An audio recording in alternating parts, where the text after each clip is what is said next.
Puis quand Manon m'a demandé de préparer quelque chose, j'ai commencé à fouiller dans les recherches. Puis j'ai essayé de valider tout ça. On sait qu'une grande partie de la recherche nous arrive de Russie. Oui, mais je ne parle pas russe, j'ai un petit problème, là. Et les bases de données qu'on a sont soit en français, soit en anglais. Pas grand-chose là. Fait qu'on va faire le parcours ensemble de l'histoire du chaga. Comment on l'a trouvé? Qu'est-ce que ça fait? Ça sort d'où, cette affaire-là? Première chose, dans le titre, c'est la forêt boréale. C'est une des rares plantes qui aime le fret. Elle aime ça, moins 40, elle. Donc, ce n'est pas une orchidée fragile, là. Quelque chose qui pousse dans nos forêts jusque dans le nord. Et le petit peu d'histoire, on remonte à 5300 ans, avec un homme des cavernes, un homme de Cro-Magnon, un de nos ancêtres, l'homme de Eutie, qui a été trouvé, ça c'est sa reconstruction au musée du Tyrol en Italie.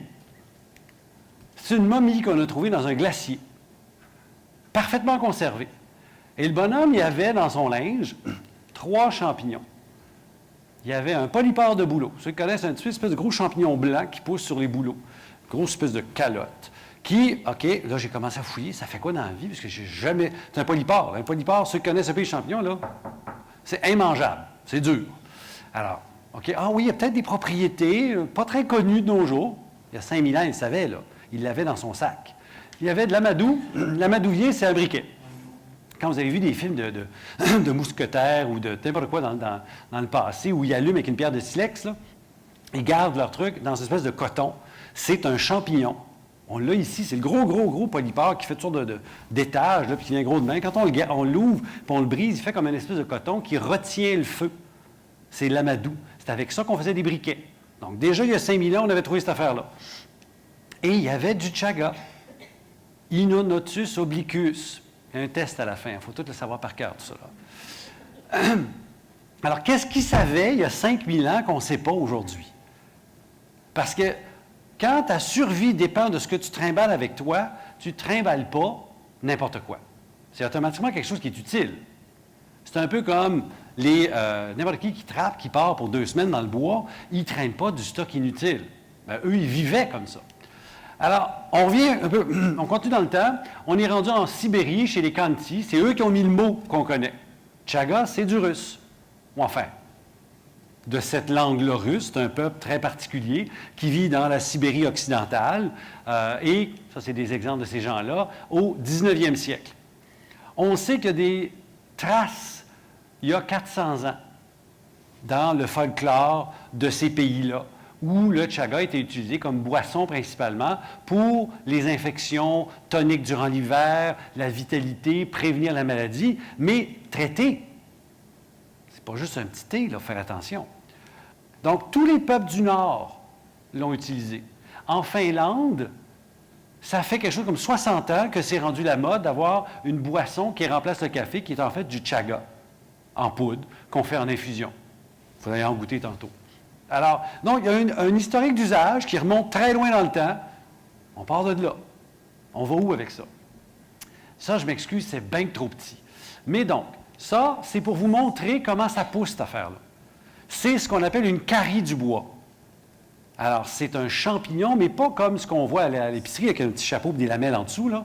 Ça commence par une plaie, il y a une infiltration, et très doucement, sur quelque chose comme 10 ans, la carie va se développer, va arriver à l'extérieur et va sortir le morceau de charbon que je vous ai montré tantôt, qui est là. Donc, vous comprenez que c'est quelque chose qui pousse très, très, très lentement. Je ne peux pas dire, je vais planter ça, je vais cueillir ça à la fin de l'été. Je dois donc faire de la cueillette sauvage parce que pour l'instant, il n'y a personne qui a trouvé une façon de cultiver le chaga pour que ça soit rentable et performant, parce qu'il y en a qui ont réussi à le faire pousser, mais il est moins intéressant. Ça me prend un vrai boulot planté. Une bûche, ça ne marche pas. Il y a d'autres choses qui se passent. Donc, c'est vraiment un processus très, très lent de croissance de cette moisissure-là qui va éventuellement donner ce sclérotide, ce morceau de champignon. Donc, les propriétés sont multiples. Puis c'est là où je reste un pharmacien, je reste quelqu'un qui veut des preuves, et là, ça fait tout. Quand c'est trop beau pour être vrai, c'est trop beau pour être vrai. Là, je commence à fouiller. Puis là, je fouille dans mes bases de données, puis dans les recherches. Et là, je trouve antioxydants, antitumeurs, effets directs et indirects. Ah bon? Ça a l'air qu'on a implanté des tumeurs chez les souris, puis on leur a donné du chaga dans l'eau à boire, et les tumeurs ont rapetissé. Pas beaucoup de médicaments qui font ça. Hein? Immunomodulateur, donc ça aide l'immunité pour les grippes, les rhumes et autres choses, et ça a un effet sur la glycémie, peut-être pour le diabète, la résistance à l'insuline. Le dernier, c'est antimicrobien. Mais tout ça, ça rappelle un petit peu ce que notre homme des cavernes savait. Il utilisait ça pour quelque chose. Je suis à peu près sûr que le diabète ne devait pas exister, le diabète type 2 là-bas. Là. Type 1, il en mourait tout de suite, puis type 2, il ne se rendait pas assez vieux pour ça. Puis il n'y avait pas de sucre. Le sucre et le pain ne devaient pas être forts là-bas. Donc, j'ai commencé à gratter sur chacun des effets. Premier effet que j'ai trouvé, c'est l'effet antioxydant, mais cette recherche-là a travaillé chez les souris qu'on a rendues amnésiques en leur donnant un médicament qu'on appelle la scopolamine.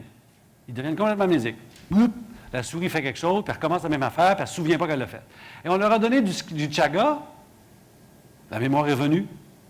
On a eu un effet pour augmenter le neurotransmetteur de la mémoire, qui est l'acétylcholine, celui qui débarque dans l'Alzheimer en passant, et qui inhibe l'enzyme dans mon cerveau qui dégrade. Donc, j'ai plus d'acétylcholine pour faire la même job. Et il y a un effet protecteur du cerveau, un effet antioxydant qui protège les neurones contre l'effet de la substance, la scopolamine, qui va donner des troubles de mémoire.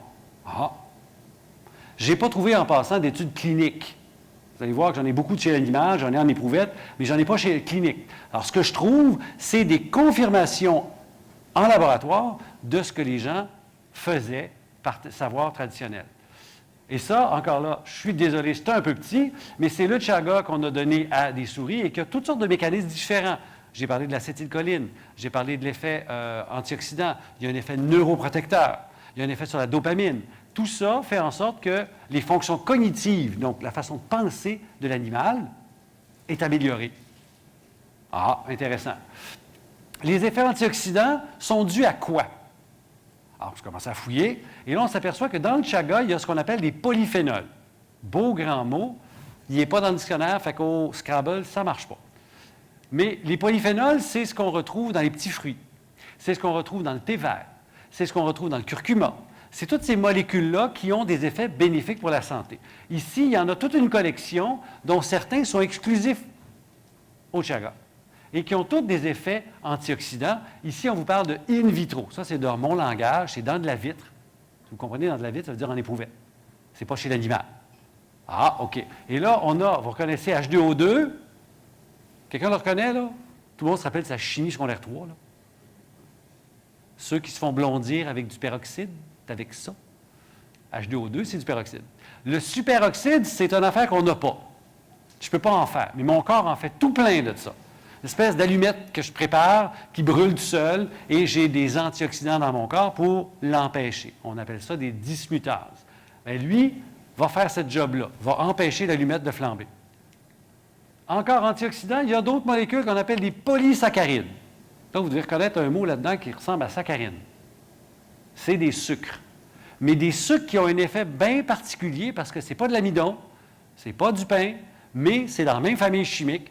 Et eux aussi ont des effets antioxydants. Donc, j'ai deux grandes classes de molécules dans mon champignon qui ont des effets antioxydants, donc protecteurs contre mes étincelles, mon allumette dont je parlais tantôt. Et curieusement, l'extrait aqueux dans de l'eau est plus efficace que la plante. Ah! Il y a une façon d'extraire les molécules, puis là, on explique ça parce que dans le morceau de charbon de tantôt, hein, dur cette affaire-là, là-dedans, il y a deux affaires que mon corps n'aime pas. Il y a de la cellulose, ça c'est des fibres, c'est pas pire, ça peut ballonner un petit peu, ça ressemble à du papier, puis il y a de la lignine. La lignine, c'est ce qui fait que le bois se tient debout. C'est une protéine qui fait que le bois, c'est du bois. J'en ai là-dedans. Mon corps n'est pas fait pour digérer ça. Alors, quand je fais une infusion de ça, idéalement à partir de la poudre, parce que ça, mon eau ne se rendra pas au milieu, bien là, je vais extraire les molécules et ça rend le produit plus efficace. Donc, vous comprenez que la tradition, il y a 5000 ans, il avait déjà compris ça. Il ne chiquait pas. C'est dur.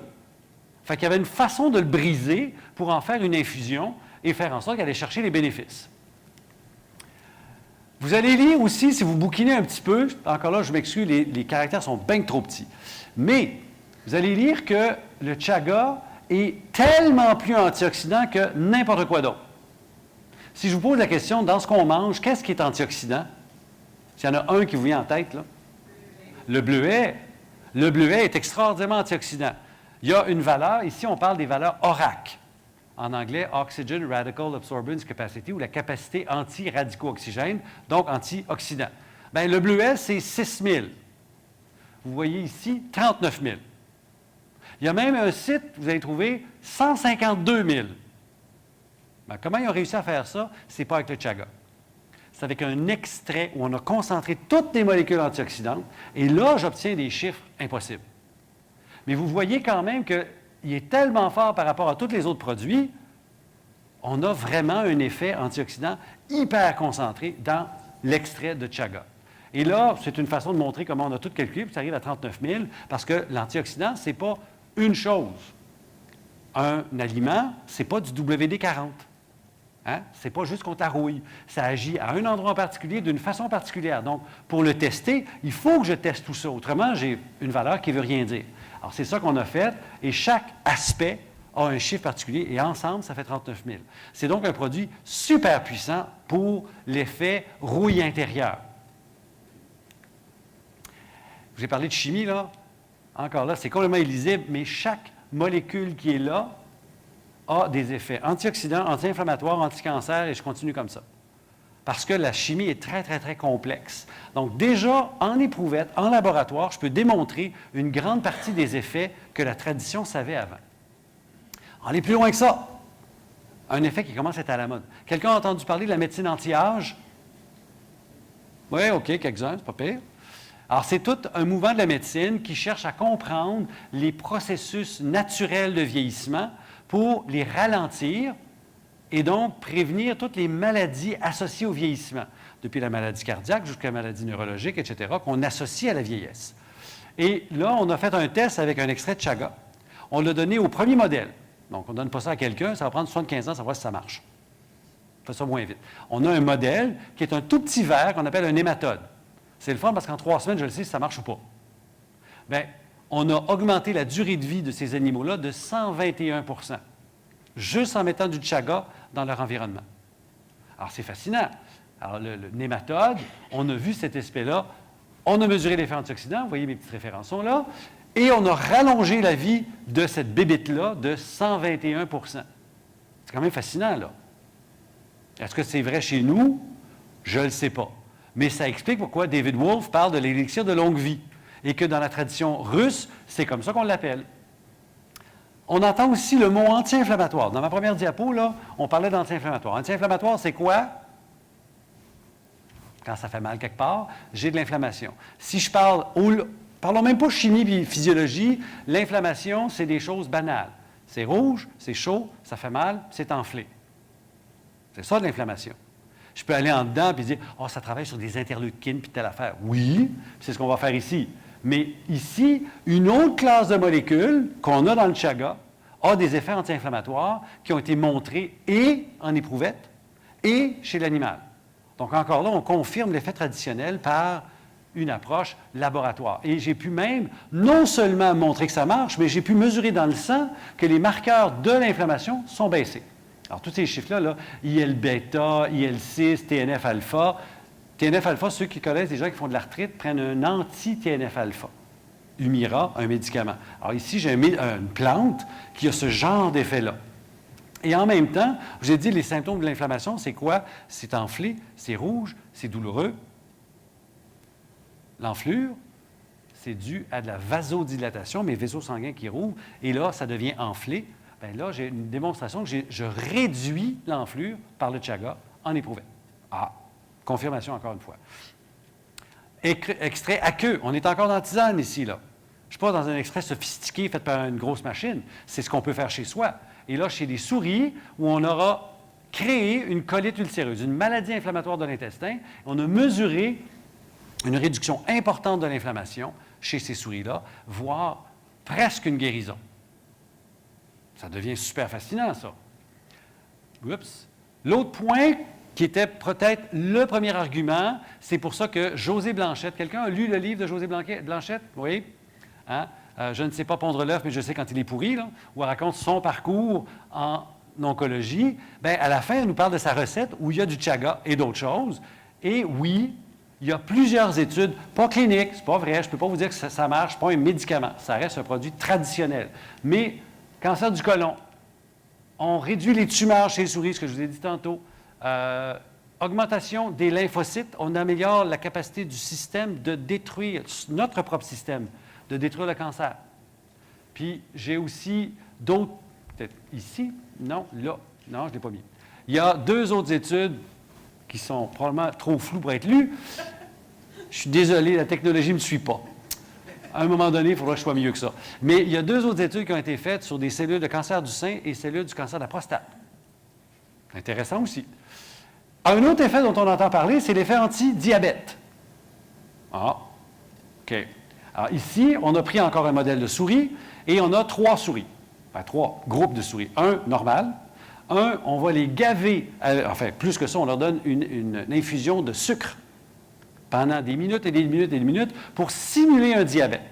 Et d'autres, on va leur créer un diabète en leur donnant un poison pour le pancréas. On appelle ça de l'aloxane. Alors, j'ai 3 souris, et ce qu'on leur donne, c'est du chaga, encore là, l'extrait à queue, le même qu'on fait. Et ce qu'on voit, c'est que les souris chez qui on a donné une infusion de sucre deviennent normales avec du chaga. Donc, j'ai augmenté leur capacité de gérer le sucre, mais je n'ai pas tué le pancréas. Mais même chez celles chez qui j'ai tué le pancréas, je vois une réduction de l'ordre de 31 % de la glycémie avec du chaga. Bon, c'est clair, je suis chez des souris. Ce n'est pas chez les humains. Mais on entend tout de suite 2 choses. Un, quelqu'un qui a de l'hyperglycémie, de la résistance à l'insuline ou un début de diabète pourrait l'essayer. Par contre, on entend l'effet inverse. Si j'ai quelqu'un sur des médicaments, oups, j'ai un risque là. Si c'est aussi fort chez l'humain que ça l'est chez la souris, puis la personne prend déjà un médicament, bien 1 + 1 = 3. Je me ramasse avec une hypoglycémie, puis ça peut être dangereux. Donc là, j'ai un risque qui vient d'apparaître. Mais au-delà de ça, j'ai une amélioration de tous les paramètres cardiovasculaires. Augmentation du bon cholestérol, augmentation du glycogène, augmentation du superoxyde dismutase. Souvenez-vous, tantôt, je vous ai dit que le superoxyde, c'est comme une étincelle, une allumette dans le corps. Bien là, j'augmente mon éteignoir allumette, la superoxyde dismutase. Je diminue le cholestérol total, les triglycérides et le fameux mauvais cholestérol. Tout ça avec une tisane que je donne à des souris, chez qui j'ai donné un poison pour les rendre diabétiques. Alors, on voit vraiment des effets intéressants.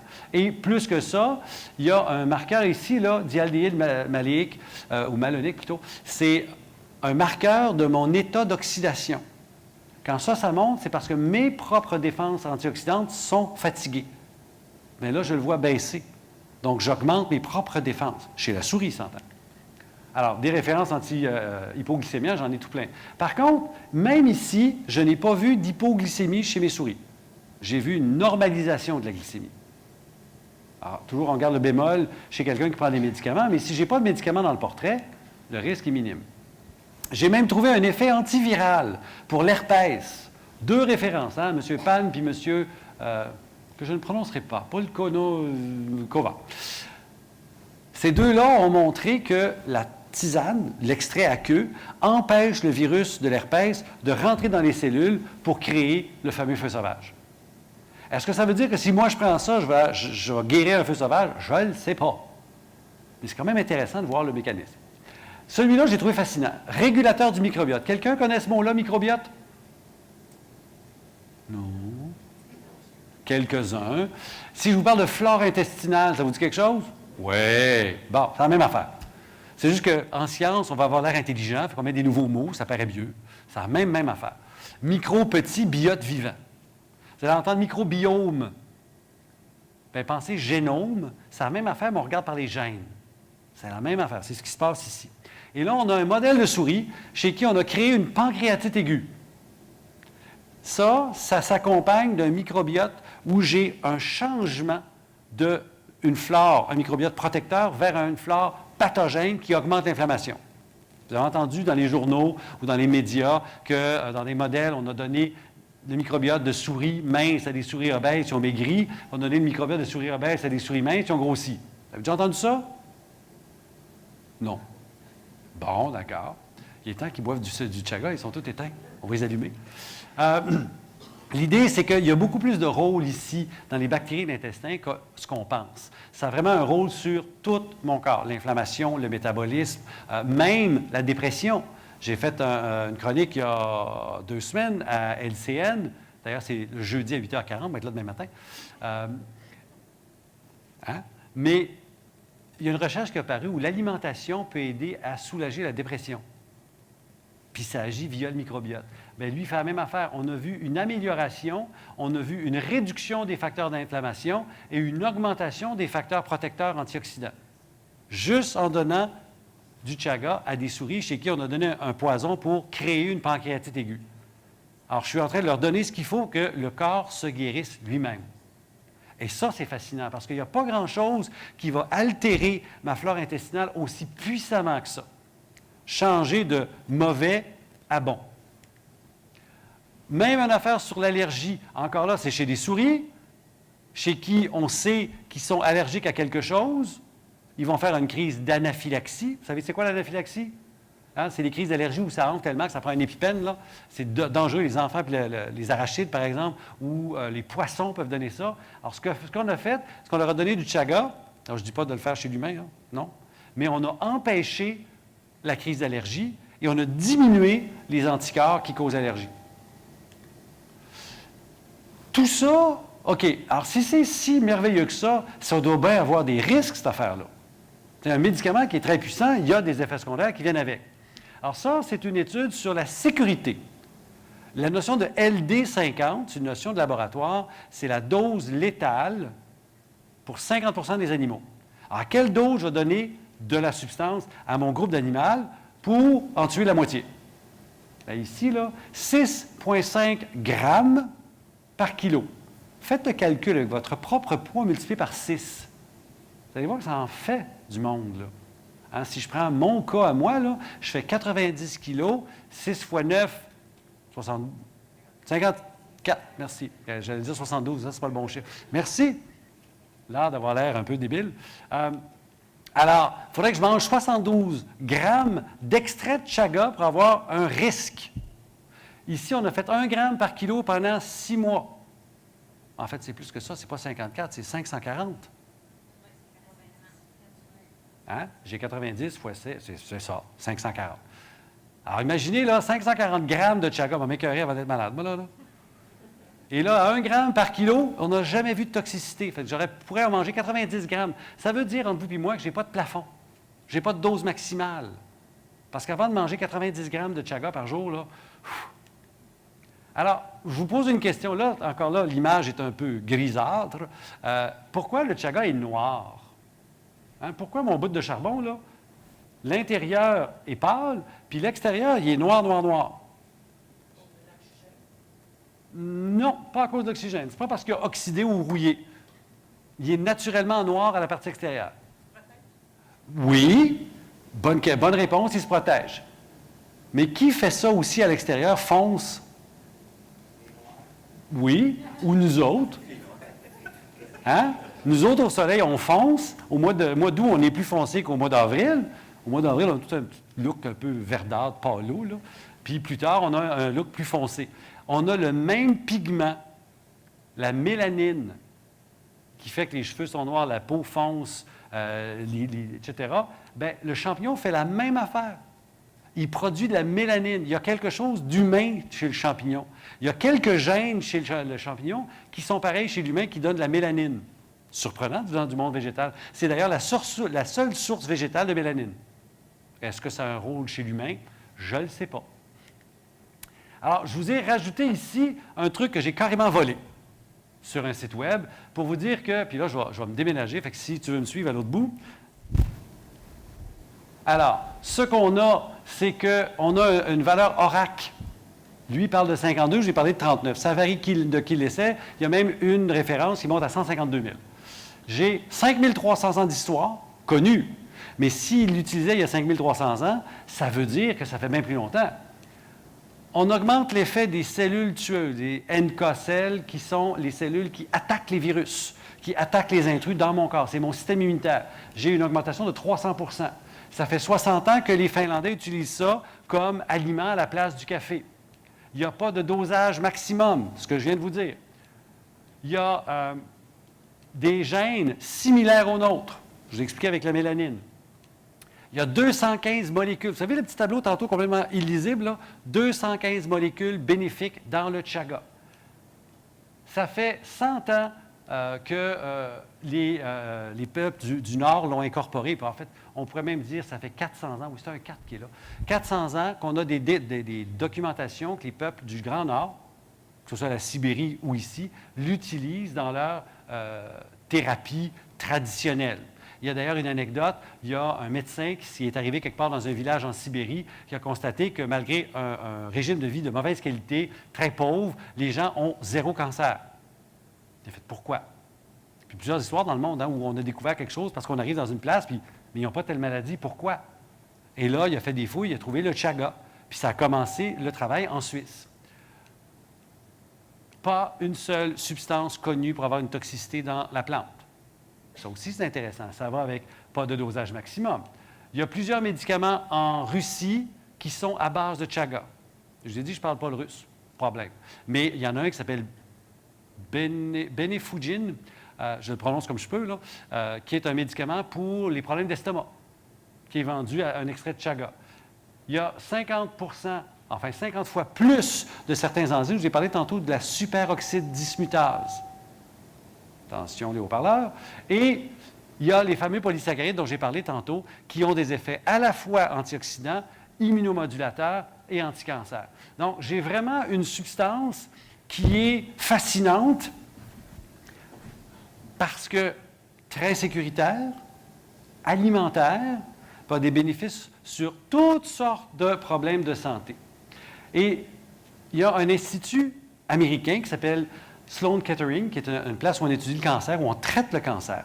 Et sur leur site, et vous pourrez aller voir, on a mentionné que le chaga a démontré des effets anticancers, antiviraux, antiplaquettes, ça c'est pour le sang, anti-inflammatoires, analgésiques, stimulants de l'immunité, hypoglycémiques, tout ce que je viens de vous dire, là.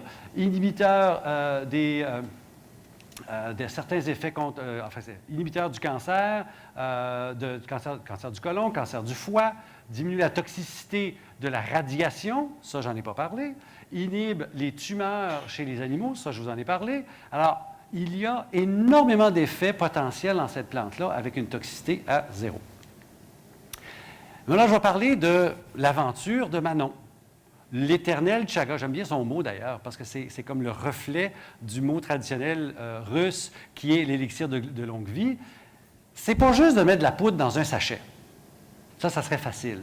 Mais pour faire quelque chose qui tient la route et qui peut avoir le mot éternel, parce qu'on pense à long terme, il y a des contrôles de qualité. Et vous avez, encore là, c'est complètement illisible, mais vous voyez ici, là, les 2 premières lignes, c'est l'analyse du potentiel antioxydant dans la plante et une fois extrait dans la tisane. Il est multiplié par 4 par l'extraction. Ah, ça c'est intéressant. Ici, on analyse, est-ce qu'il y a des métaux lourds ou pas? On a constaté qu'il n'y en a pas. Alors ça, c'est des contrôles de qualité pour s'assurer que le produit est toujours pareil. Alors l'éternel chaga, il est fait ici, avec la matière cueillie ici. D'ailleurs, elle est en prospection au niveau de la Gaspésie pour avoir des contrats avec les gens de la place. Donc, c'est vraiment une approche de développement durable, parce que je vous ai dit tantôt, le champignon, il ne se reproduit pas comme ça, là.